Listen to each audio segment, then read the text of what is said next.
Hi and welcome to A Drummer's Guide to, the podcast all about the things that it takes to be a professional musician aside from actually playing your instrument. My name is Emily Dolan Davis. I have been a drummer since 1999, professional since 2008 and helping others to do the same since 2018. And that is why we're here today. Woo! So let's start out just by giving a very quick Patreon shout out, or a shout out to a Patreon member who has been a member for a long time. Also one of my coaching clients. I haven't actually spoken to him in a while, but he is fantastic. He's so great to chat to. He's a great drummer. He very much has a similar mindset to me, very obsessive, and I mean that in a positive way, very much so. He's just right, once I just want to be deep into whatever I'm doing, and I've got so much time for that. And this wonderful person's name is Ronnie Navarro. So hi Ronnie, if you're listening, thank you so much for your support. I really appreciate it. You've been a support, not just financially for the podcast, but also just generally throughout the years, and I appreciate you very much, so thank you. So yeah, Ronnie, if you would like to also be a supporter of this podcast, you now can over on Patreon. If you go to patreon.com/EmilyDrums, you can do that there. But on with the episode. So today is based around a message that I got from someone who would like to remain anonymous, which is absolutely a-okay by me. But I thought they would be a really interesting topic to cover because I feel I've been asked this quite a few times by people in varying ways, and I just thought, you know what, now's the time to talk about this. So what I'm going to start by doing is just reading you the message that I got, and then we can talk about it. We can talk on it and see where we get to with it. I've got a few ideas that I've kind of jotted down, so we'll go from there, and who knows where it'll end up, because you know what I'm like. So anyway, right, here's the message. I've got it in front of me so that I can read it word for word so that I don't fluff it up, as it were. So this is what this person said. I've got a question about sacrifices for music. I have done my entire life, relationships, job offers, holidays and time with family. However, I've never really got into being a professional, as it has all been with originals bands and ultimately fail at the last hurdle. My question is, when do you admit defeat and call it a day? 20 plus years of living and working in music, but never earning as the musician, has begun to take its toll. So, like I say, not only have I received questions like this, or I'm just scrolling my screen down a little bit. So I've received questions in varying degrees in this, in various wordings of this, kind of when is the time to give up and quit and call it a day. And the reason that I really find this hard to speak on, mainly because I haven't quit. I have been close multiple times, but I haven't, and I recognise that I have been able to not quit. There is an element of privilege that comes with that. Some people literally have to because they literally just can't afford to carry on, or their mental health is suffering to a point that they can't get the support to then carry on. I recognise that to a degree. Obviously, I will never recognise it fully, I don't think, that is a part of my story. So when I speak to you on this, obviously, I have to be very aware that there is that in mind with me. It's just the way that my career and life has played out. We all have varying sort of degrees of privilege when we come into the world, even let alone take on a career. So I need to kind of check myself on that. So please try and bear that in mind, and I'm going to try and bear that in mind also. So first of all, this person, I'm so, it hurts my heart to hear this, and I find it super interesting. So I looked into this person a little bit when they messaged me, and this person is working in the music industry. They are on the road, they are touring, but not in the capacity of being a musician. So they are an artist in their own right. They are a very good musician. There's no doubt about that. But they're more in the crew side of things when it comes to making a living. But they are still on the road doing the thing. So, what I would say, doing the thing, but they're not doing what they want to do, if that makes sense. So I find that super interesting because for me, there's kind of like, we all have different goals when it comes to like reasons that we want to be a professional musician, say, right? And for me, it was very much doing what I loved. But a big part of it was getting on the road. But a big part of that, the reason for that was it was running away from my life, if you like. I wanted an adventure. I wanted to be out doing the thing. Now, I can't say for certain that if I were in their position, if I was in more of a tech role or crew member role, um, I can't tell you if that would have satisfied my need enough. I don't think it would have done because obviously you spend years putting time into your instrument and all of that. But I just thought it would be worth a thought, like what is the need that is being satisfied by being a professional musician aside from actually like getting to play your instrument on stage? Like what is the actual need? It was just a thought and I don't have an answer, honestly. But anyway, what I would like to what I would like to tackle, I suppose, is how I in the past have dealt with these moments. Like I said, I've had them. They suck. There's no two ways about it. I can't remember all the times that it's happened to me, but I do remember a few of them because there's been loads where I'm just like, oh, do you know what? Maybe I should just go get like a shift in McDonald's at the like drive-in, at the drive-through, like evening shift. That sounds nice. Or like maybe go stack shelves in Tesco's, just not have to speak to anyone, just, you know, be in my own world, and that sounds nice. Like something very simple because everything felt hard, everything felt complicated, everything felt so like elusive, I think is the right word. Excuse me.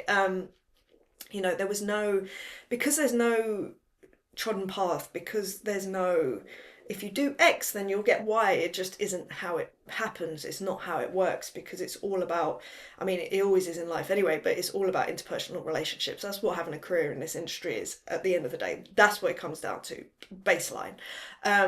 So what I'd say to this person, just with my own experience behind me, is don't quit.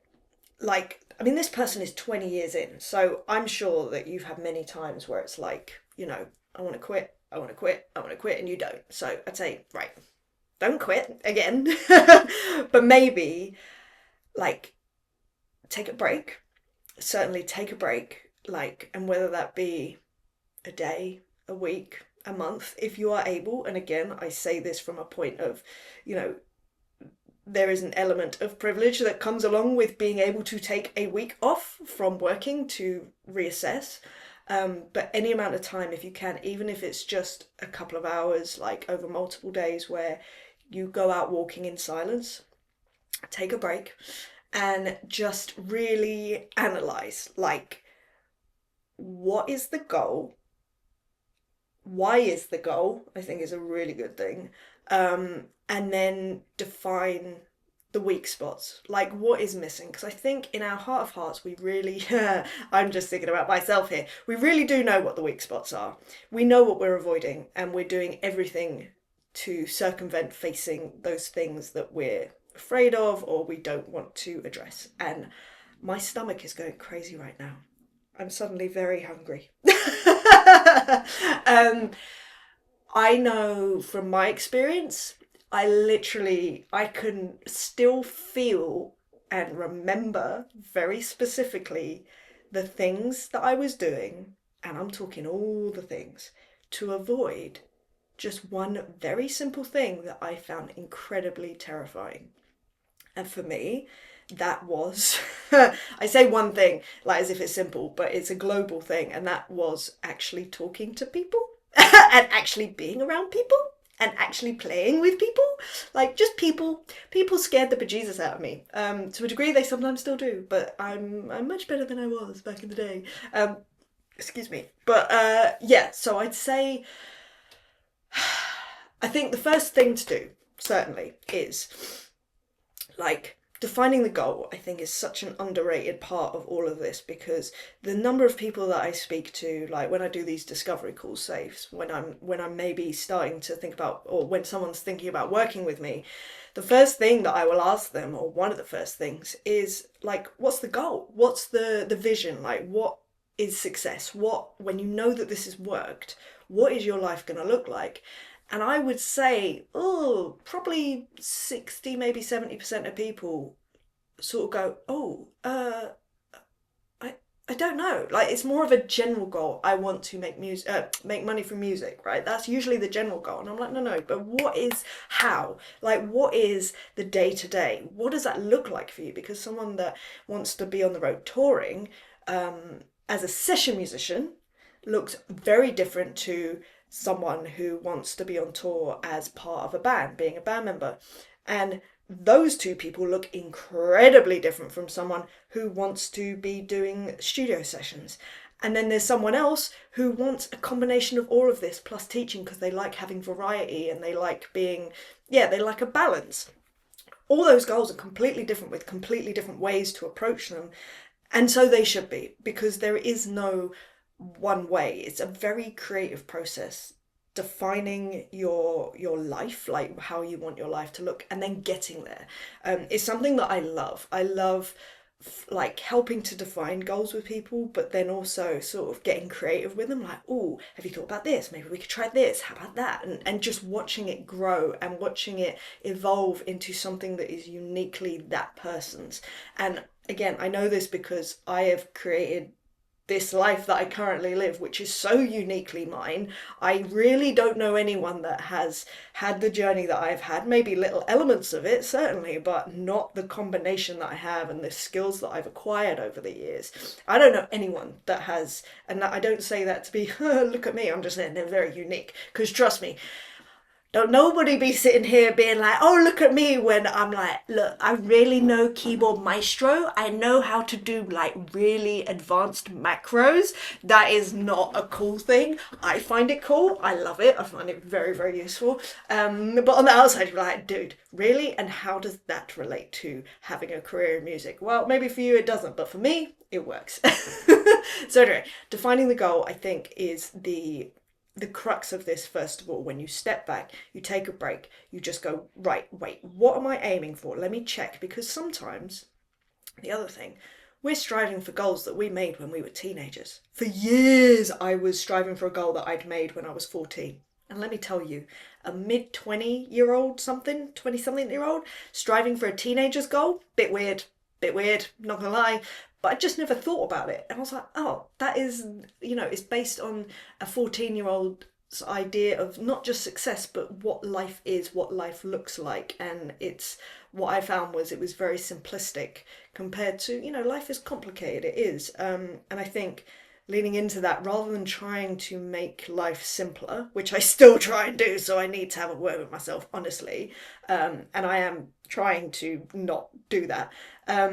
But yeah, life is not simple, and trying to, you can try and make it simpler, but it's never going to be simple, ever, because it's just not. That's not it. It's not it. It's what makes it so rich, but also so difficult at times. But it's a good thing. Interesting, let's use that word. So anyway, I think redefining your goals, because I'd imagine this person, if they've been playing for 20 years, if they're operating off goals that they made 20 years ago, mate, you are a different person. The world is a different place. Like, success is a different thing to you, probably. There's probably like a plethora of different, what's the word? Influences, I suppose, on your life that, it's gonna be different. So I'd say redefine the goal, or define the goal. Maybe that wasn't a definitive goal in the first place, and it doesn't have to be set in stone. It can always be sort of like morphing as you go. But I think it's worth always sort of checking in with yourself now and then. And sometimes this quitting thing can be a little bit like when you're out of alignment with your goal or with yourself, and it's kind of your body or whatever trying to tell you, oi, can we look at this? So anyway, that would be my first step, is definitely redefine the goal through your eyes as you sit there right now. I would do that again, like I say, by walking in silence. Driving in silence is a really good one for me. I'm not good at sitting in silence because my hands they wanted to go do stuff and my brain goes, oh, you need to go and make that food, or you need to go and clean that up, or whatever else, or you need to go send out that thing, which reminds me I need to go send out a thing. But yeah, so I'm not good with sitting. I'm very good driving or walking. For me really helps me, so that's my thinking time. So that's the first thing I would do. So then the next stage of this is kind of covering like once you have that in mind, that goal, it's kind of just checking in with yourself where the holes lie, like where are the weak spots in getting to that goal. Because I truly believe that there are kind of three main elements. And again, sorry, this is talking about this specific person because they, as far as I'm aware, their thing is touring on the road as a musician. That's it. So to me, there's three elements that come into this. First of all, the most important element, obviously, is skill. Are you able to actually do the thing? And this is not just about playing ability, like absolutely not. Playing ability, as I always say at the beginning of this, the playing side of it is kind of a given. You need to be able to do the thing. It's very basic, but some people maybe are not able, maybe they're not aware of the level that they need to get to, and I will talk further on that in relation to this as we go along. But it's not just the playing, actually, because as I often say, to a point, everyone can play. Like when I go to auditions, everyone in that room can play the gig. We are all capable. There is no question. That is not why we're there. Why we are there is to showcase our other skills. And it's things like professionalism. Have you learnt the material? So basic, and yet so many people fall at that. Like you wouldn't believe. It's crazy. Also things like, oh man, I was talking to, who was I talking to? Oh, it was one of my Discovery Call people. Oh my goodness. They were talking about a musician who rocked up to a gig and proceeded to get very drunk and start hitting on the guests. It was a function. The guests' wives, the guests and sorry, I can't tell you enough detail without giving away what this was, and I'm not comfortable doing that. The guests, let's just say that. Yes, he started hitting on the guests, which was not fantastic. And also, I believe, fell over the drums or something. I can't remember, but that person, he ain't getting a call. He ain't getting a call, not again. Like, you need to be professional and reliable. Also being consistent, things like that.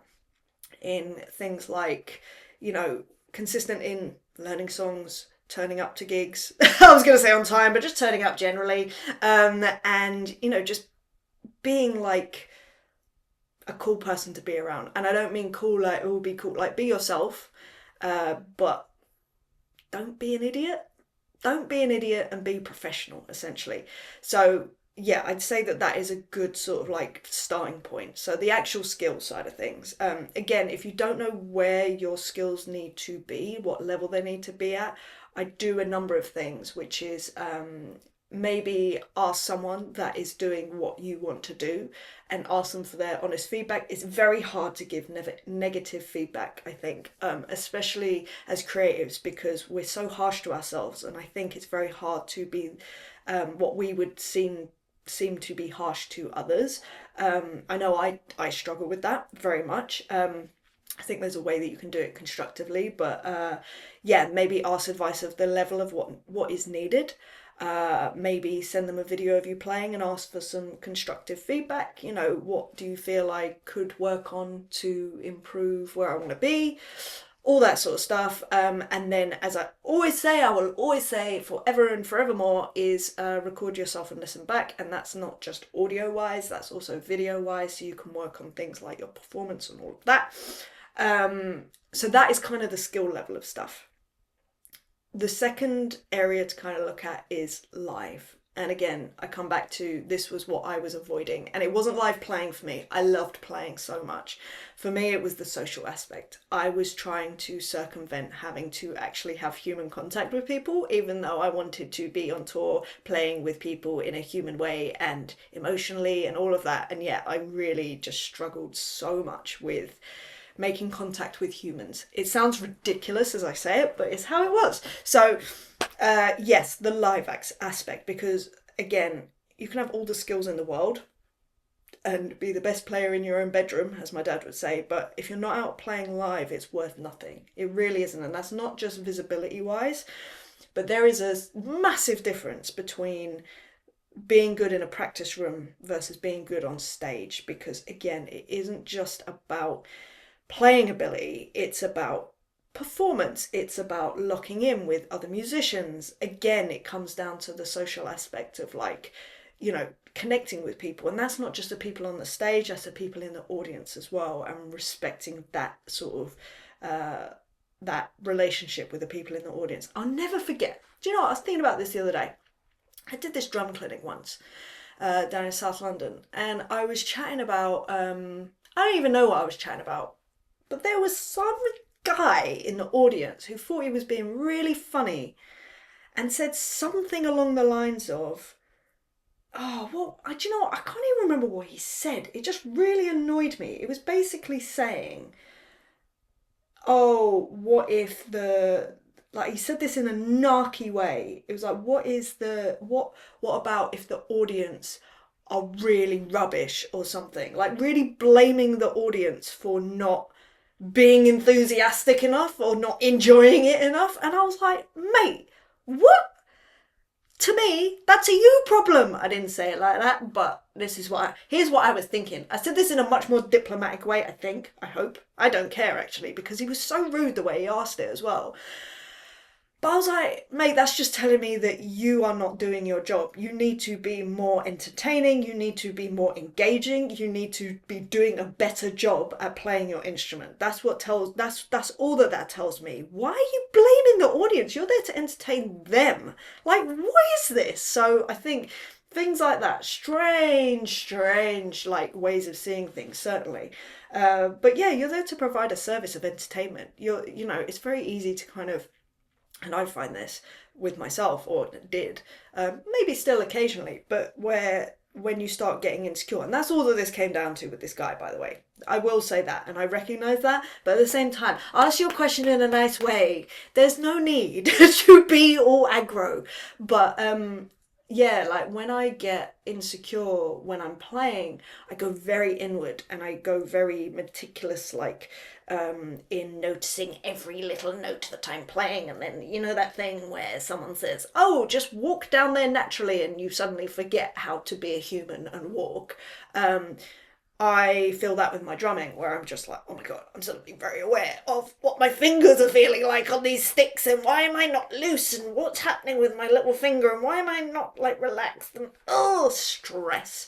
So what I find is kind of like looking more outwardly helps connecting with the people on stage, but then I think it's very easy to forget that relationship to the people in the audience and projecting to them. We're there to entertain. It's not about me. It's about serving the people in the audience, serving the song, and then serving the artist as well.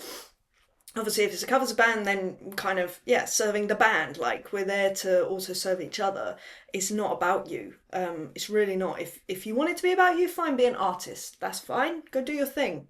All power to you. I am not an artist. I am not a natural artist. Absolutely not. I am here to serve. That's it. I know that about myself. I am more than happy about that about myself, let me tell you. So yeah, I'd say that is kind of the next step, is to see, right, live, what is going on. Are you out playing as well? If you're not out playing, that's a problem. That's a problem. You need to be out there, because I think that this has happened with this person, in that they're on tour, but they're not playing. So they're kind of getting like pigeonholed into being a crew member, a tech, whatever that role is that they're playing. but not as a musician. Yeah, they might play a little bit of music when they're there, like maybe, during sound check to sound check the gear for the musicians. But that doesn't make you a musician, if that makes sense. And unfortunately, it is a thing to be seen as being a musician. You have to show this to people. People aren't just, they're just going to say, oh, they're this fantastic tech and they play guitar. They're this fantastic, I don't know, let's say tour manager who's doubling up, and they play drums.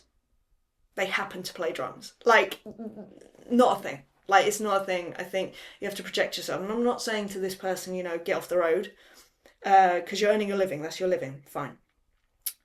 But be out there playing gigs. In fact, I work with a tech who is one of my favourite people.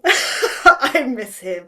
Toshi, there's no way that you're listening, but I miss you. He's one of these people where we happened to cross paths very early on in my career and we didn't realise it.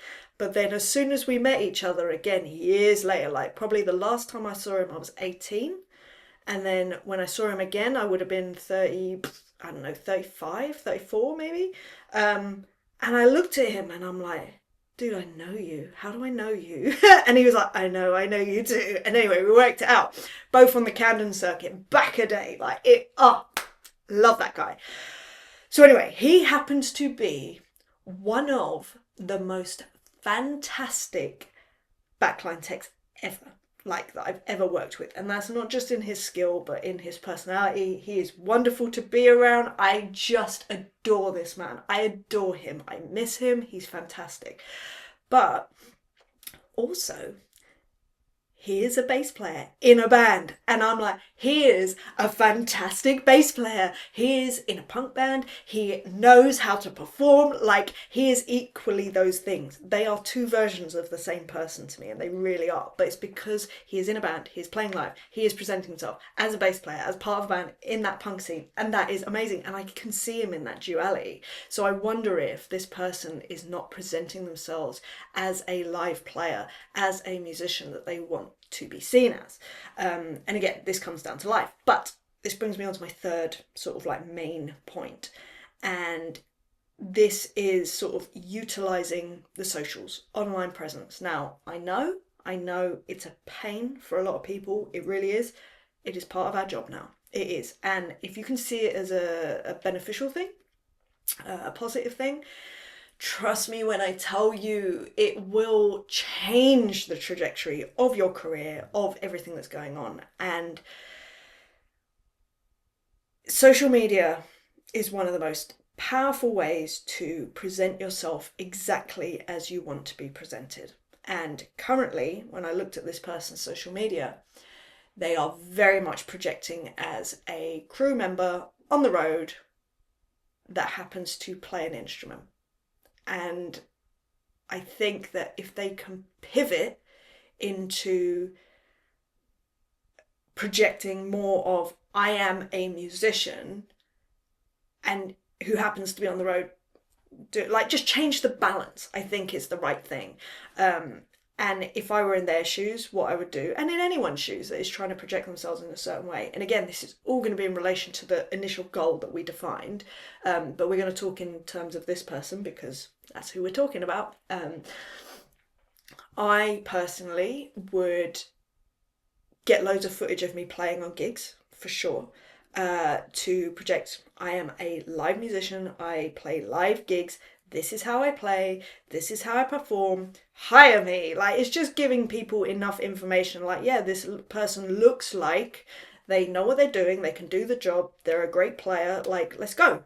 Perfect. That's what we want. So that's the baseline, I think.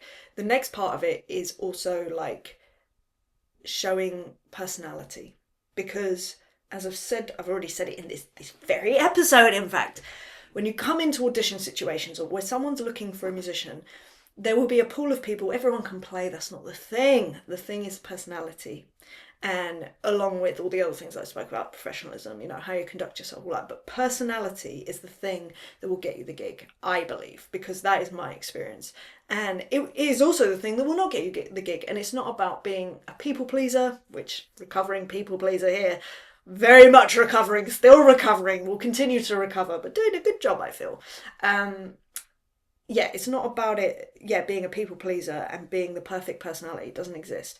It's about being yourself and finding people that jive with that, like, so that you are surrounded by people that you enjoy touring with, because you're going to be spending a lot of time with these people. You don't want to put on a personality that you can't sustain because it's not who you are. And plus, chances are you probably won't really enjoy being around people that you have pretended to be like, if that makes sense. I've done it. I've literally done it. I have lived that. It is not fun. I don't recommend it. It all falls out in the end. It really does. So I think showing your personality on your socials is incredibly underrated. And again, I have cited this person so much, but literally someone told me that they were having lessons with them, so they're on my mind. Mike Barnes, great example of this. Now, he's a drum teacher, but the thing that sets him apart for me from every other teacher that I ever see online is, and the reason that I remember him and the reason that I cite him so often, is not because of his teaching ability, it's not because of his playing ability. All of that is much of a muchness. Like, anyone, well, not anyone, but many people can teach. Many people can, you know, like, play. But the thing that sets him apart is his personality, the fact that he shows that, and he's so friendly, and he's so warm, and he's so open, and he's so positive. Now, some people don't want that. Some people love a teacher that is really brutal and really wants to, you know, hold them to task and all of that, and that's fine. They ain't going to go for Mike Barnes. But if you want someone that is very gentle and open and very, like, nurturing, Mike Barnes is your guy. So I think finding ways to show your personality, for me, the most obvious way of doing that is talking to camera. I know a lot of people find that very difficult. It gets easier, let me tell you, as someone who has done it for a long time now. It does get easier.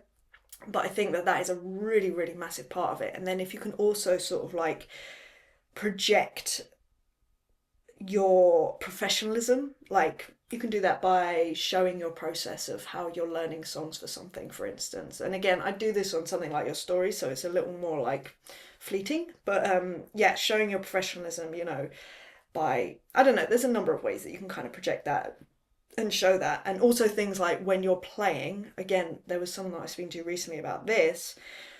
When you're playing and putting up videos of you playing, make sure that it's in the genre that you want to be playing in, because someone who is looking for, say, a guitarist on a pop gig is not going to be hiring someone who are doing covers of Slipknot. Probably not going to happen. Like, probably highly unlikely, I'd say, because it's just a mismatch. And it's not about good or bad. It's just, oh no, well, that's not the kind of guitarist that we need. There's no, you know what I mean, there's no judgment aside from just like, yeah, just judgment of like, oh, wrong match. That's it. So I think being purposeful in that way kind of like helps. So yeah, those are kind of the four things, I suppose, that I would really concentrate on. Firstly, defining the goal. That's the number one umbrella that this is all sitting under. Like defining the goal of where you want to be, like as much as you can, like, yeah, as much as you can. What do you want your day to day, your week to week, your month to month to look like, and then work backwards from there. Then look at the skills side of things, like, are you actually able to do the thing, not just playing wise, but all the other peripheral stuff. Like, is there anything that's missing on your skill set that would help this situation, help you get to your goal more? Then the live thing, being out there playing, as well as the social aspect of things. And then speaking of socials, the online presence. Social online presence, projecting the kind of person that you want to be. Because this is the thing, right? You know, when you meet someone, and again, I suppose this goes back to the live thing, when you meet someone in real life, I don't know about you, or if someone emails me even, or if someone sends me a message on Instagram, I always want to get a sense of who this person is first and foremost. Like, who are you? I want to know. I mean, I'm an inquisitive person anyway. I'm fascinated by people. I love meeting new people. But the first thing that I do is go to their Instagram profile, and then, or I look them up online. And if there's an Instagram profile, that's where I'm going, because I want to see photos. I want to see video. I want to see what you're putting in the bio. Like, I want to see, what is your life? Like, what who are you? And if someone comes, if you don't have any online profile at all, online presence at all, that's a problem. That's definitely a problem. You're like, oh God, okay. And it's just part of normal everyday life. It's just the world that we live in now. But if you go to someone's Instagram and, they're saying that they're a drummer, say, and all they've got pictures of dogs and food and a trip that they took to Peru the other month or whatever. And it's like, well, this is nice, but sorry, drumming? Clearly not important to you, clearly not what you do in your life. Clearly, no. So I'm not calling that person. Absolutely not. They're not a professional. Because if they were, they would be showing me. Show me. I'm literally here. My eyeballs are here. My ears are here. Show me.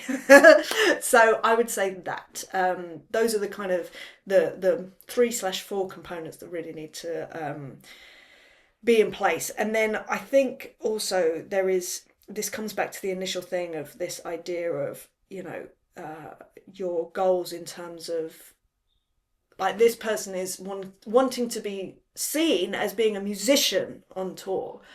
And I can really relate to this because I really had a very narrow vision of what I thought was acceptable in my mind, which was being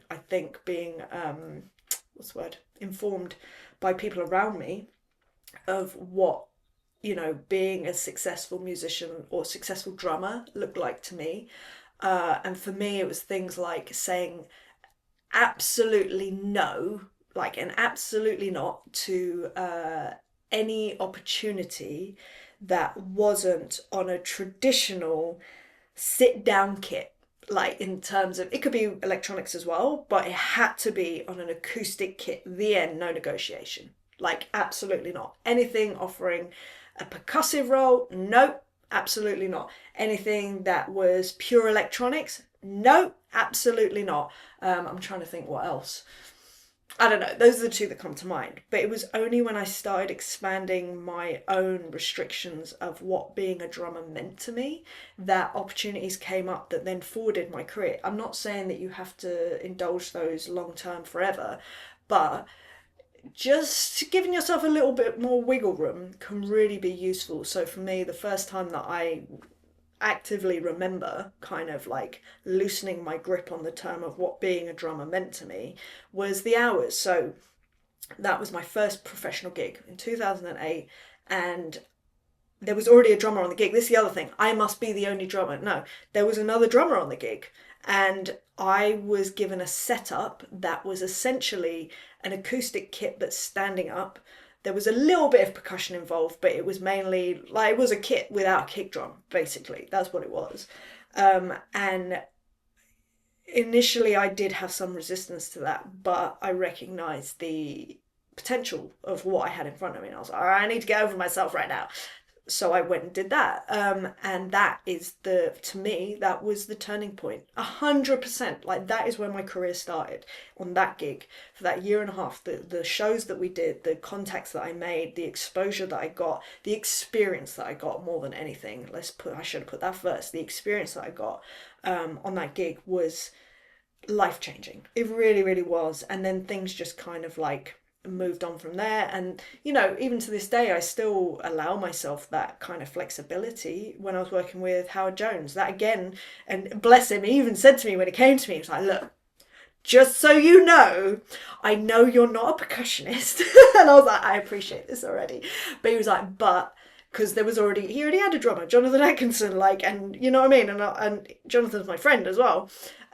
He said, look, I know you're not a percussionist, but I had this idea. So Jonathan's still on full kit, and what I'd like for you is some sort of electronic percussive setup. And initially I was like, oh, a little bit of friction, but I was like, no, actually, do you know what? No, this could be interesting. And what it turned into was, again, it was such an enjoyable show. It was fantastic. I enjoyed it so much. We went to some amazing places. Again, I met some amazing people, expanding my network, expanding my experience, all of that stuff. But it's because I didn't go, no, I'm a drummer. Come on. whose ego are we not? Whose ego is being all fragile? Mine.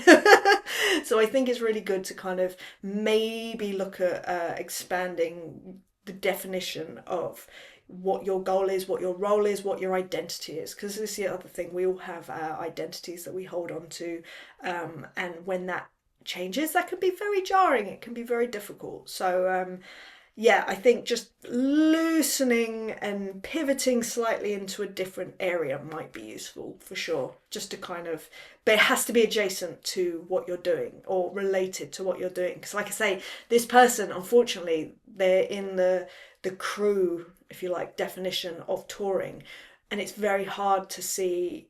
It's not impossible, but it's difficult to see the kind of touring as a crew member and touring as a musician as two things. I know people that have done it, like I say, Toshi done it, but it's very unusual. I will say it's very unusual. So yeah, make sure that that adjacent thing is still as a musician, not as something else on the gig that you want. I don't know if that makes sense. I hope it does. And again, this is very specific to this person's goal.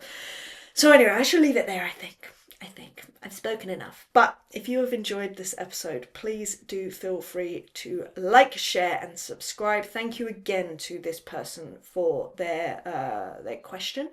If you have a question of your own, please do feel free to reach out. If you go to emilydrums.com/AMA, you can ask your own question of any specific issues that you're having at the moment. I can either shout you out or keep you anonymous. That's absolutely fine. And what else can I tell you? Oh yeah, if you want to join the Patreon, you can if you go to patreon.com/emilydrums. And if you would like some one-on-one coaching, if you'd like me to, I don't know, help you out with defining those goals and maybe look at the holes that might exist that you might not be able to see right now, so that we can get you further on towards those goals and a fulfilling career, yes please. It's literally my favourite thing to do, is to help people in this way. Then yeah, reach out to me at either emilydrums.com, or you can find me on Instagram at HeyEmilyDrums. But anyway, I shall love you and leave you. I hope you're having a great day, and I look forward to seeing you next time for another subject. Alright, I'll see you later. Bye.